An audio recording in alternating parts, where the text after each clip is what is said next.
Tonight, Ontario Place gets $2 million to help host COVID-safe summer activities. We're so excited!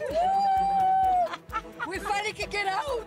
The funding boost will help shift some events into drive-in spectacles. We'll explain which marquee summer festivals will benefit.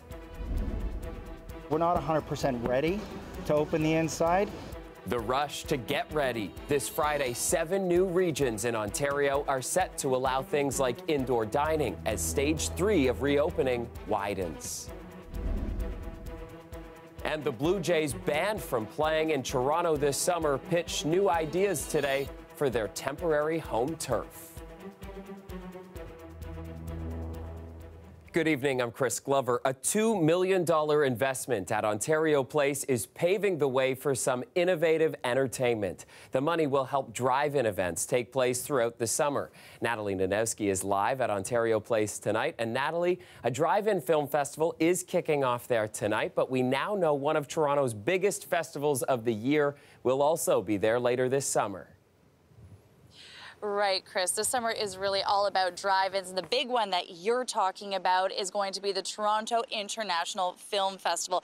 Over the course of 9 days, the festival will be hosting events right here in this parking lot. But as you mentioned, tonight another festival is kicking off, and that's the Lavazza International Film Festival. Right behind me, you can hopefully see dozens of cars, and you can also see the screen where the movie is playing. It just started. That film is called The Cuban, and it features a Mississauga actress. I spoke to some people here today, and they told me that they are just happy to be out enjoying the arts. We're so excited! We finally can get out! And still, they're helping the COVID-19 pandemic. The Lavazza Festival features international films from countries hardest hit by the coronavirus, like France and Italy. Part of the proceeds will go to the Red Cross. I think everything we could do to help the pandemic and the countries impacted is fantastic. And for Fred Cassano and his family, watching the movie from the car is especially exciting. This is essentially our first drive-in as a family. After this, Hot Docs, Toronto Shines, and TIFF will take over the Ontario Place stage with all drive-in events. The aim is to give artists a chance to show their work again in public. We've got comedians who play in small clubs where people are closely proximated who can't do that. Ontario's Minister of Tourism made the $2 million programming announcement today, highlighting that the entertainment industry has lost about $20 billion since the start of COVID-19, and many venues won't be able to reopen anytime soon. Today's announcement is a bit of hope that people can, get back into some of their old routines. But just as importantly, every single musician that we support in the province of Ontario generally employs about 3 other people. And every dollar the government invests in the arts, it gets about $21 back. Ontario Place is the perfect spot to host performers, but what about its future? The Conservative government threw out the previous Liberal government's plans of turning the space into a park. Today, we got a little bit more information about what's not going to be built here. So there will be no condominium developments and there will be no casinos on the site of Ontario Place. We understand that there are other historic aspects that people would like to see preserved and protected. Some of those aspects, of course, Chris, that they do want to see protected is the waterfront that lines Ontario Place. We did get word today that the province is considering the application from a spa for a spa to be built on this site. That, of course, we're not going to know for another few months at least, maybe even a year. However, what I can tell you is if you do want to come out, enjoy Ontario Place, enjoy some of the movies here, you can go to the drive-in until October 31st. Chris? Exciting times. Thanks, Natalie. Now to the rush some restaurants are in tonight to prepare indoor dining areas to adhere to physical distancing rules. That pressure to get ready comes as 7 regions, including York, Hamilton, and Niagara, are set to enter stage 3 of the province's COVID reopening plan on Friday. Lorenda Redekop shows us why some are serving up caution. Bars and restaurants along this popular strip in Unionville will be allowed to open indoor dining in just a few days. We're not 100% ready to open the inside. We are getting things more or less ready, but I don't think we're going to be ready for this Friday. Markham's mayor is urging caution. We're truly walking on eggshells, and we have to make sure that as we continue to open up other businesses and our own facilities, that we are taking every precaution possible. These 7 regions moved to Stage 3 on Friday. They join much of the rest of Ontario that already opened up last Friday. Just Peel, Toronto, and Windsor-Essex will have to wait. Those 3 regions have the highest numbers of new daily cases. Stage 3 means distanced indoor dining for restaurants, and bars and gyms can reopen. In Toronto, some don't mind the delay despite months of struggling. Our chef has senior parents, and I'm also nervous about this repeating. When we had to close, we lost tons of inventory. Toronto's mayor acknowledged some may feel frustrated that city isn't opening up yet. People have sacrificed so much to get to the stage that we're at, and we don't want to go backwards and move back further into the direction of a lockdown. He's called on the province to add more restrictions for Stage 3, including limiting seating capacity. So far, the Premier is leaving that to each region. They could put stricter restrictions on bars, and something I wouldn't disagree with that. But that's strictly up to the local chief medical officer. When it comes to eating inside a restaurant again, people are mixed. We were just eating at an outdoor patio here, and we were really impressed by the safety precautions that were taking place. I don't know if we'd go right away, but definitely would go in the near future. Felt really, really weird. I'd love to see things return back to normal, but in a safe environment that can actually be executed and not just talked about. Lorenda Redekop, CBC News, Toronto. Ontario reported 135 new cases of COVID-19 today, a bit lower than the 160 we saw each day this weekend. But health officials say they're picking up on a new trend. The vast majority of these new cases are in people in their 20s, and they are largely related to having attended private parties. So this is a trend that we have seen over the last few weeks. More young people testing positive for COVID-19. Health officials say with so many businesses reopening, it's easy to forget we're still in the middle of a pandemic, but warn young adults can infect their loved ones even when they don't show symptoms. Now to another health crisis officials are warning about tonight, the opioid crisis. Tragically, there were 16 suspected opioid overdose deaths over 9 days between July the 8th and 17th, with most of these people under the age of 40. Officials say this marks the worst cluster of opioid-related deaths the city has seen in the last 2 years. Most of the calls were from downtown and northwest parts of the city. Davila says physical distancing restrictions from the pandemic have pushed more people to be alone when doing drugs, and that can lead to overdoses and deaths.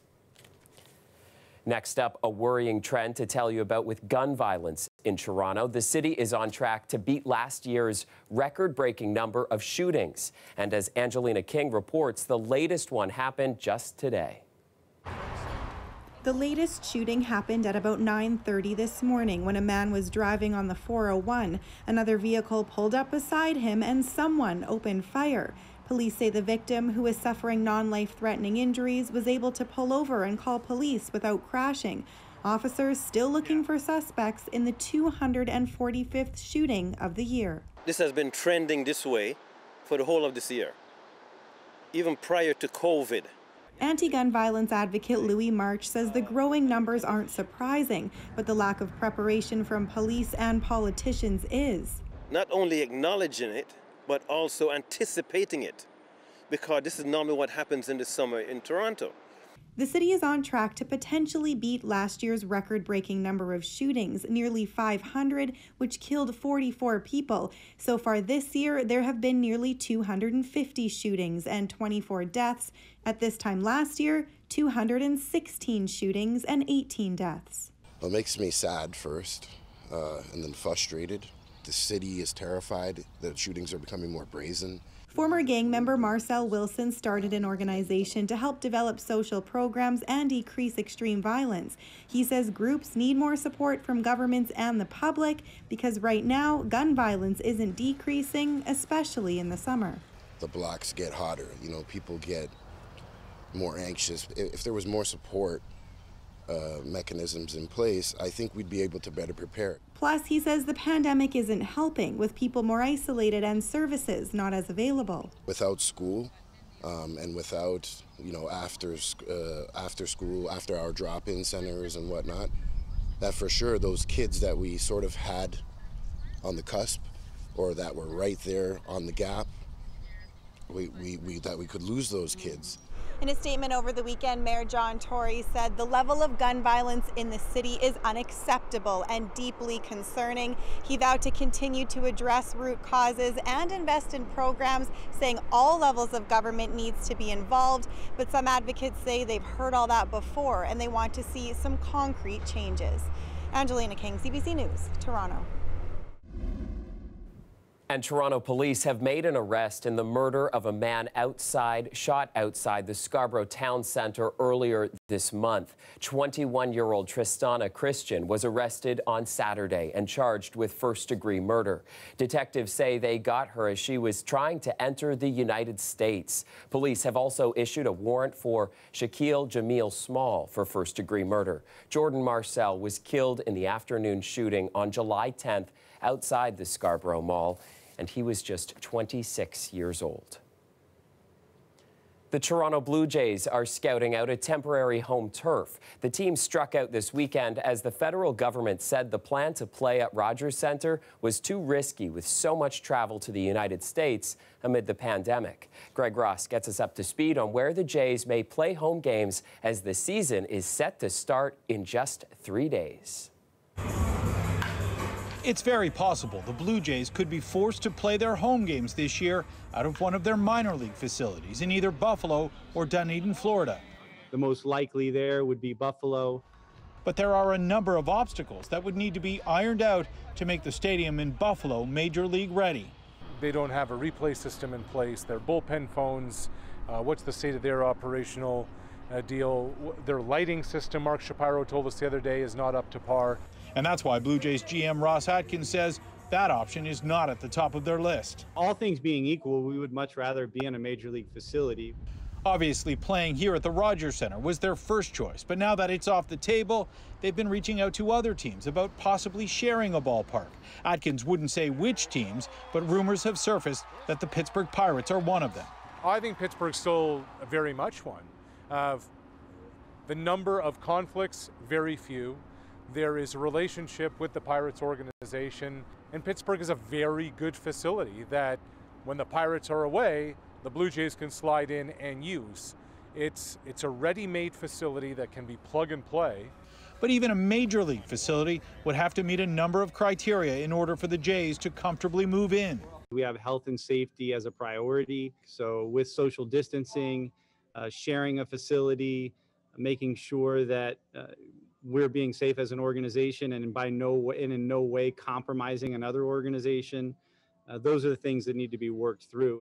So the Jays will open their season Thursday in Tampa, Florida, a place where we're seeing a huge spike in COVID-19 cases. They're then scheduled to fly to Washington, D.C. to open a series against the Nationals. And those two teams were supposed to come back here to Toronto for the Jays' home opening series. But now that that's not happening, there is talk that the Jays will just stay in Washington, D.C. to play those games, which would give them a little extra time to figure out where they'll play the rest of their home games this season.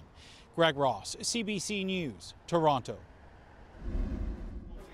Jays fans won't be the only ones missing out. The Toronto Wolfpack pulled out of the remainder of their rugby season. The Super League was supposed to resume at the beginning of August in England, but the team won't be taking to the pitch, citing financial challenges and visa troubles for players due to the pandemic.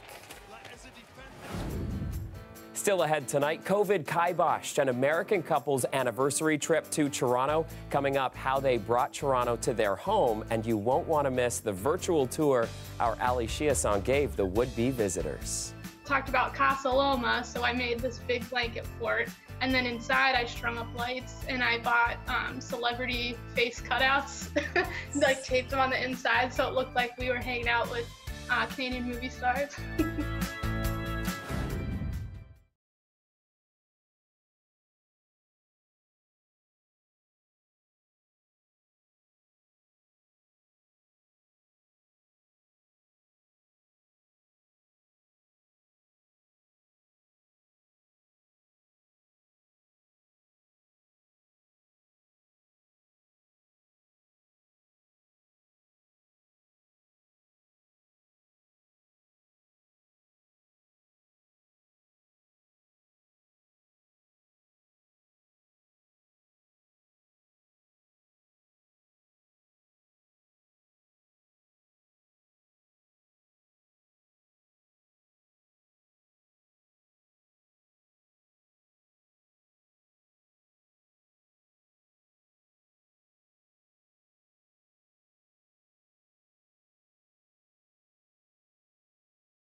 It was pretty wild when a severe thunderstorm rolled through the GTA yesterday, and people were left to clean up today after trees toppled onto cars and knocked down power lines. No severe weather is in the immediate forecast, but let's get to meteorologist Colette Kennedy now with what is in store. And Colette, it was a bit cooler today, but not much. Thanks, Chris. Yeah, did you feel the big difference? Did everyone feel the change? Okay, maybe that's because it wasn't a huge difference in terms of the temperatures and the humidity, but that line of storms that went through yesterday, that was a cold front ushering in a new air mass, and the changes have maybe been a little bit subtle, but the winds moving to the west-northwest, and our temperatures a little more closer to seasonal with our highs 29. We still had those humidex values today approaching the mid-30s, but it was slightly cooler, and and the breeze, because it was gusty at times, could provide a little bit of relief. As we look ahead in terms of storminess, well, we're not going to worry about that. A few little sprinkles, those are possible as we go into Tuesday, and those will be towards the north of the GTA. Otherwise, we have some dry conditions, partly cloudy skies to mostly clear overnight tonight, but we will have some cloud cover, a little extra cloud cover, especially into the afternoon hours tomorrow afternoon, and that's when we can also start to see just a few little isolated sprinkles starting to show up to the south and southwest of the GTA, even around the Golden Horseshoe there. But that's really it. So drier conditions into Tuesday. And things do change up, though, as we go towards midweek. So Wednesday, the next system that's going to be moving in, that will be bringing in some rain showers early, and then we get into likely some embedded thunderstorms at risk kind of midday. So we'll be seeing that, so some heavier downpours, the potential in there, and then we should start clearing out again as we get into the evening hours, but still some scattered showers. Maybe those are going to be possible even lingering into Thursday, but kind of midweek, we're actually going to have some cooler temperatures, and by cooler, I do mean kind of mid-20s, but also the humidity really actually coming down, so more comfortable. Overnight tonight in southwestern Ontario, we're talking about temperatures with lows around 17. Tomorrow, kind of midday, some extra cloud cover in there, and then I think later afternoon, you'll see more breaks in, becoming more of a mix of sun and cloud. Still humidex values there in the low 30s, and for Toronto tonight, we're looking at 16 to 17 degrees. Pretty comfortable for those temperatures tonight. Tomorrow afternoon, about 27, with, again, a little thicker of those clouds as we go towards midday and afternoon. And then there's the 5-day forecast. So 25 for the high on Wednesday, Thursday, 26. Now, Friday, sunshine back. 28, still feeling pretty good. But by the time we get to Saturday, not only are we back into the 30s, but into the weekend, I have to warn you, the humidity is going to start coming back, creeping back up there as we go into the weekend, Chris. All right, I'm holding out for Friday. Thanks, Colette, and we're going to take a quick break. We'll be right back. The weather is brought to you by Trane, the most reliable heating and cooling brand. We test, so it runs. It's hard to stop a train.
Finally for us tonight, a couple from Cleveland is feeling the love from Toronto. They were supposed to celebrate their anniversary here, but like so many things, COVID ruined their plans. So the couple got creative, and then so did our Ali Chiasson. So the very first thing was I made our front door look like Niagara Falls. That was like that blue tinsel, right? Mm-hmm. It was supposed to look cooler than that, but I couldn't get everything taped to the door. Cleveland couple Alex Shaw and her husband had a trip to Toronto planned before it was kiboshed by COVID. But after asking for some suggestions on Reddit of Toronto-y things to recreate at home, they still managed to get their TO on. Like picnicking in High Park with some raccoons eating ketchup chips. And then you had a great TIFF room set up. I loved that. It was like a combo because people talked about Casa Loma, so I made this big blanket fort. And then inside I strung up lights and I bought celebrity face cutouts so it looked like we were hanging out with Canadian movie stars. And tell me about the puzzle. Oh, yeah. So I like doing puzzles, I guess. So she came up with the idea to get like a 3D model of the CN Tower. Whoa! In all her glory. Yes. They also recreated the funnel cake you would get at Wonderland. And of course, a sports zone. But they couldn't get to everything. I really like Graffiti Alley. Yeah. I wasn't able to recreate that, but that was one of the ones I wanted to do because it was so cool. I don't have a lot of time, but what kind of host would I be if I didn't take them on at least a mini tour? A nice view of Lake Ontario. It's so pretty. I've lived here all my life and I have never been able to do the glass floors. Hopefully you guys are good with heights. Woo! It's terrifying, but also cool. Okay, how about we go to the next location? Okay, cool. Graffiti Alley. Woo. It's a big Black Lives Matter theme on this stretch of the alleys. It's a huge, colorful one. It's like the whole building. I love that. Yeah. So there's graffiti all over the city, but it's really concentrated in these like back alleys right downtown, just off Queen Street. You gotta come by. Kensington Market is so alive right now. I'm so glad we're doing this. We've got friends from Cleveland checking in here. Shout out to everybody from Cleveland. This place is awesome. So you have to come to Kensington, and people come to Kensington, and when they come to Toronto, so they could just feel this vibe. Chop you up a fresh coconut water. Nature water in a nature cup with a nature spoon. And this is for you right here. Yeah. Can I just drink from here? Oh, for sure. That's the real way how you drink it. Now, I thought we would end our tour outside of City Hall, where we are getting a message. Hi, Alex and Andrew, and first of all, happy anniversary. That's the most important thing. I saw the details of the sort of virtual trip you took, and I think you know more about Toronto than the people who live here, including the mayor. But just make sure when you include a visit to all those places on your real visit that you come and see me here at City Hall as well, because you're always most welcome here. Happy anniversary, and tell all your friends to come and visit Toronto too. We'd love to see you. Oh, wow. That's really cool. Have we convinced you to have a do-over next year? We were excited the first time we were trying to go to Toronto, but like now we're even more excited because everything looks so cool. And you guys are so nice. Like even in the Reddit comments, everyone was like, hey, let me know when you come and we'll give you a tour. And just people aren't like that where we're from. Happy anniversary. Oh, thanks. Who wouldn't want a Toronto tour with Ali Chiasson? Sign me up. That is our show for you tonight. Dwight Drummond has your next local newscast tomorrow at 6, and I'll be back here tomorrow night at 11.